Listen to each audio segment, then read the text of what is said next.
Hello, very good morning to all dear students. How are you? Hope for your good health. So let's begin our next topic of English grammar. We will study about passive voice. Passive voice क्या होता है?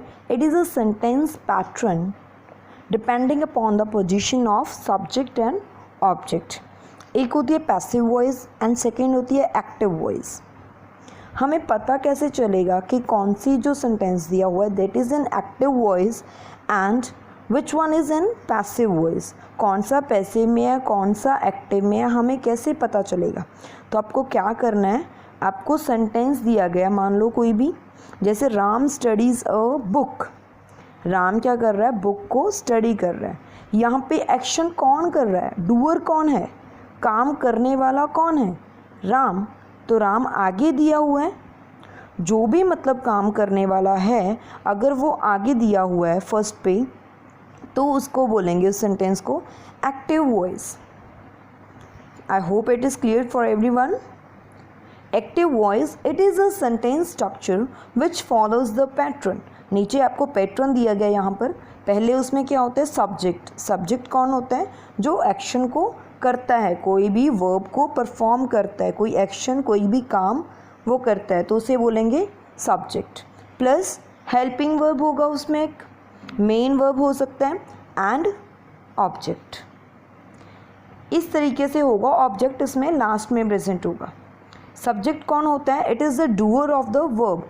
Action जो है, verb जो है उसको करने वाला वो कौन होता है? Object. Object is the taker of action of the subject. The action is done on it. किसके ऊपर किया गया वो एक्शन? जैसे Ram studies a book. Study किसके ऊपर की गई है? बुक। ठीक है। Mohan is drinking water. क्या ड्रिंक कर रहा है? वाटर। वाटर क्या है? हमारा object. Next passive voice. It is a sentence structure which follow the pattern. इसमें क्या होता है कि हमारा जो सब्जेक्ट है वो ऑब्जेक्ट बन जाता है, ऑब्जेक्ट जो होता है वो हमारा सब्जेक्ट बन जाता है। मतलब क्या होता है? ऑब्जेक्ट हमारा आगे आ जाता है। एक्टिव में क्या था? काम करने वाला आगे था पहले पे। इसमें क्या है? काम करने वाला बाद में लिखेंगे। जैसे बुक, राम ने बुक पढ़ी तो हम ये भी बोल सकते हैं कि बुक राम के द्वारा पढ़ी गई। अगर द्वारा, बाय, विद ऐसे वर्ड्स लगे हों तो मतलब क्या है? उसमें पैसिव वॉइस है। जैसे उसको चेंज कर दिया, राम स्टडीज़ अ बुक, मतलब ऑब्जेक्ट क्या था? हमारा बुक था। बुक को हमने आगे करना है, ऑब्जेक्ट आगे है, फिर हेल्पिंग वर्ब, फिर थर्ड फॉर्म लगानी होती है। पैसिव वॉइस में याद रखना हमेशा क्या, कौन सी फॉर्म लगेगी? Third form of the verb. उसके बाद बाय लगा के हमने सब्जेक्ट लिखना होता है। A book is studied by Ram, water is being drunk by Mohan. ऐसे इनके कुछ रूल्स होते हैं, एक एक करके हम उन रूल्स को स्टडी करेंगे कि कैसे हमने चेंज करना है। जैसे देखो लास्ट में third, he has broken the window pan.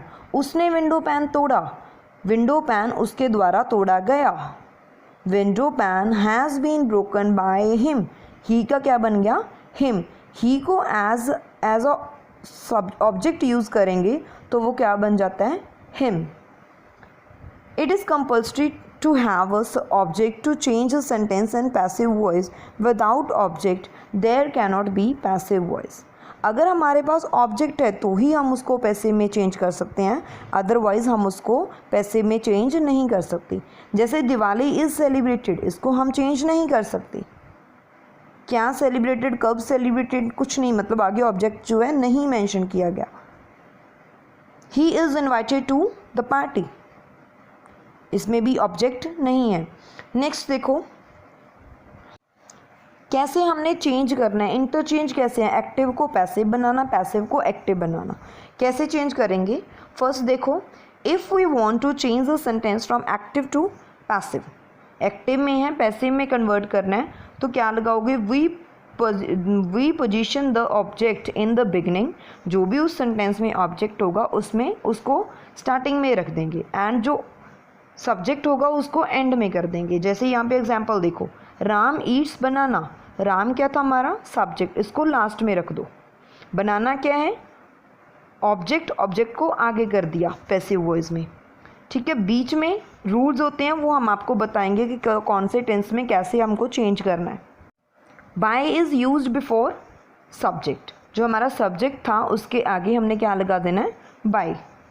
तो बन गया हमारा banana is eaten by Ram. Next देखो B part, helping verb will be used as per the number of objects. If the object is singular the helping verb will be singular, if it is plural. देखो इसमें क्या है, Ram Yeats apples, apples खा रहा है वो, तो Apple के अकॉर्डिंग हमारा हेल्पिंग वर्ब चेंज हो जाएगा। ऊपर क्या था, बनाना सिंगल था, सिंगल के अकॉर्डिंग हमने इज एम आर लगाया, जो हेल्पिंग वर्ब है वो उसके अकॉर्डिंग लगेगा जो आगे लगा हुआ है। एप्पल्स प्लूरल है, प्लूरल के साथ क्या लगाते हैं, are. Apples are eaten by Ram. अगर हमारा जो सब्जेक्ट है वो नाउन हो फिर तो हम उसका नेम ही है तो ऑलरेडी नेम का नेम ही रह जाएगा, उसको चेंज नहीं करेंगे हम। बट अगर हमारा जो सब्जेक्ट जो है प्रोनाउन दिया गया है तो उसको हमने ऑब्जेक्ट बनाना होता है, कैसे चेंज करेंगे इसको, ठीक है। जैसे he eats mango, mango is eaten by him, he किस में कन्वर्ट हो गया, हिम में। आई किस में होगा, मी में। यहाँ पे रूल्स नहीं हुए हैं that you have to learn. We us में चेंज हो जाएगा, यू का सेम ही रहता है। ही हिम में, शी हर, दे दम, इट सेम ही रहेगा इट में ही, ठीक है। ही पनिश्ड मी, मी किस में चेंज हो जाएगा, अब हमने ऑब्जेक्ट है, ऑब्जेक्ट को हमने सब्जेक्ट बनाना है, ठीक है। मी एज अ सब्जेक्ट क्या होता है, आई। ऊपर देखो यहाँ पे सब्जेक्ट के नीचे लिखा हुआ है ना आई, तो आई में चेंज हो जाएगा। Was punished bye him, he का क्या बन गया, him. Who will change into by whom, अगर आपको क्वेश्चन दिए गए हों, हु नोज यू, तुम्हें कौन जानता है, ठीक है, तो क्या बना दोगे, by whom are you non, तुम किसके द्वारा जाने जाते हो, ठीक है। If we want to change passive voice into active voice, अगर पैसिव को एक्टिव में चेंज करना है तो फिर क्या करेंगे हम, we position the subject in beginning and object in the end. जो हमारा सब्जेक्ट होता है, जो काम करने वाला है, उसको हम आगे कर देंगे। जैसे English is spoken by him, कौन बोल रहे हैं इंग्लिश, हिम। हिम किस में कन्वर्ट हो जाएगा, ही में, he speaks English. Helping verb will be used as per the number of subject के अकॉर्डिंग हमारा हेल्पिंग वर्ब लगेगा। जैसे thief is being arrested by the police, police भी क्या है, सिंगल है, police is arresting the thief. Next इसमें भी रूल्स वही जो ऊपर दिए गए थे उसको उल्टा करके लिख दिया यहाँ पे। मी किस में चेंज हो जाएगा, आई में, अस वी में, यू में रहेगा, हिम ही हर शी में, देम दे में, इट का सेम रहेगा। He was cheated bye them, उसके द्वारा वो चीट किया गया, तो क्या आ जाएगा, देम किस में चेंज हो जाएगा, दे में। जो देम क्या है, डूअर है, तो उनको हमने आगे कर दिया, वो एक्टिव में चेंज हो जाएगा। एंड ही का क्या बन जाएगा, him, as a object use करेंगे उसको। हुम किस में चेंज हो जाएगा, हु में। हुम विल यू स्पोर्ट, किसको स्पोर्ट करोगे, who will be supported by you, तुम्हारे द्वारा कौन स्पोर्ट किया जाएगा। सम रूल्स, नीचे कुछ रूल्स दिए गए हैं आपको कि कैसे चेंज करना है। While changing the sentence from active voice to passive voice, if there are two objects, take that object in beginning which is nearer to verb. अगर हमारे पास दो verb होते हैं, दो ऑब्जेक्ट हों सेंटेंस में, तो उसको हमने पैसिव में चेंज करना है। तो हम क्या करेंगे, कौन से वाले ऑब्जेक्ट को आगे लिखेंगे, जो वर्ब के पास पड़ा हो उस वाले ऑब्जेक्ट को हमने आगे लिखना होता है। जैसे एग्जांपल देखो नीचे, he gives a pen to me, यहाँ पे पेन भी ऑब्जेक्ट है एंड मी भी ऑब्जेक्ट है। तो पेन, गिव जो है वर्ब है, इसके नज़दीक कौन है, पेन, तो हम पेन को आगे कर देंगे। A pen is given to me by him, he gives me a pen, I am given a pen. Next देखो, if there is an object from there was voice. Example check करो, I made him the president, मैंने उसको क्या बनाया, president. तो क्या करेंगे इसमें, he was made the president by me. Complement कर रहे हैं कि मैंने क्या बनाया, बनाया। जो प्रेजिडेंट वर्ड है जहाँ पर पड़ा हुआ है वहीं रहेगा। इसमें him, I made him, him as a object है, इसको आगे कर देंगे him, he was made the president by me, I किस में चेंज हो जाएगी, मी में।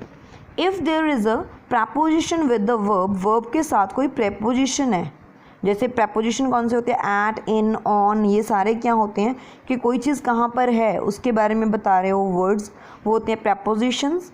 It will remain with the verb, वो वहीं पे वर्ब के साथ ही रहेगा। He is knocking at the door, वो डोर के ऊपर नॉक कर रहा है।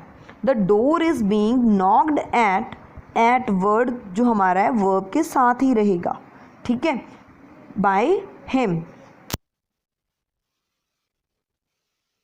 Verbs which take a specific preposition, those will remain with them by will not come before subject. These include included in, known to, surprised at, contained in, filled, etc. ये कुछ words होते हैं जिनमें prepositions साथ में ही होती हैं, ठीक है, जैसे included in, knocked to, known to, knocked at, surprised at, contained in, filled with, ये सारे उनके साथ ही रहेंगे अगर हमने चेंज भी करना है। जैसे I know him, he is known to me, know का क्या बन जाएगा, नॉन, नॉन के साथ हमने टू लगाना होता है तो टू उसके साथ ही रहेगा, ठीक है। नो का नॉन कैसे बना ये मैं आपको बताती हूँ आगे।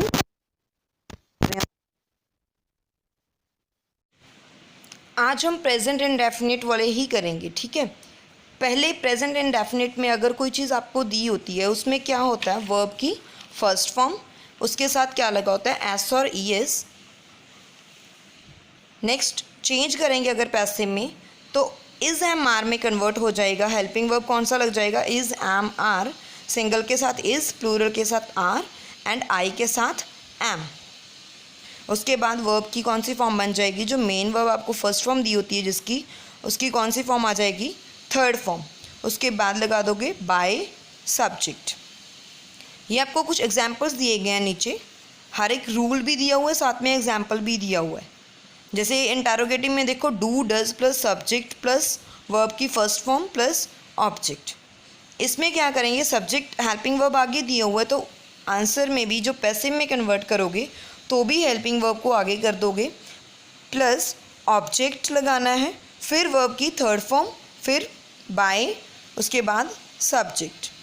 Do Hindu celebrate Diwali alone, क्या हिंदूज जो हैं वो दिवाली अकेले ही सेलिब्रेट करते हैं। Is Diwali celebrated by Hindus alone. ऐसे आपको नीचे रूल्स दिए गए हैं एंड साथ ही में उसकी एक्सरसाइज भी दी गई है। 1 बाय 1 इनको कंप्लीट करना सारी एक्सरसाइज को। Next present continuous tense. इसमें जो एक्टिव वॉइस वाले होते हैं वो सारे के सारे सेम ही होते हैं जो प्रेजेंट कॉन्टीन्यूस में है। उस तरीके से अगर आपको सेंटेंस दिए गए हैं उनको कैसे चेंज करना है, अगर टेंस का चेंज हमने नहीं करना होता बट थोड़े बहुत रूल अलग अलग, जैसे अगर प्रेजेंट में दिए गए हैं तो प्रेजेंट में ही रहेगा पैसिव वॉइस भी, वो पास्ट में नहीं चेंज हो जाएगा, ठीक है। अगर प्रेजेंट परफेक्ट में दिया तो वो प्रेजेंट परफेक्ट में ही रहेगा। मतलब क्या है इसमें देखो, subject plus is am are होता है, उसके साथ वर्ब की फर्स्ट फॉर्म होती है एंड आई एन जी होती है। तो मतलब कॉन्टीन्यूस में है तो आई एन जी लगाना पैसिव में भी ज़रूरी है, तो हमने ऑब्जेक्ट को आगे कर देना होता है। Is am are already helping verb present है तो बीइंग ऐड कर देंगे, उसके साथ थर्ड फॉर्म लगा देंगे, क्योंकि पैसिव वॉइस में मेन क्या है, हमारा जो मेन वर्ब होता है उसकी हमने थर्ड फॉर्म बनानी होती है। तो देखो यहाँ पर स्टूडेंट्स आर थ्रोइंग स्टोन्स, पत्थर कौन फेंक रहा है, स्टूडेंट्स, तो स्टोन्स क्या है, ऑब्जेक्ट है, उसको आगे कर देंगे। The stones are being, continuous आ गया, बी के साथ I N G. Thrown, throw word था उसकी क्या बना दी हमने, third form, thrown by the students. You have to read out all the rules and then try to solve the practice exercise given in your book. जो भी exercise दी हुई है उसको सॉल्व करना सीखो, ट्राई करो उसको, ठीक है। Thank you so much for today.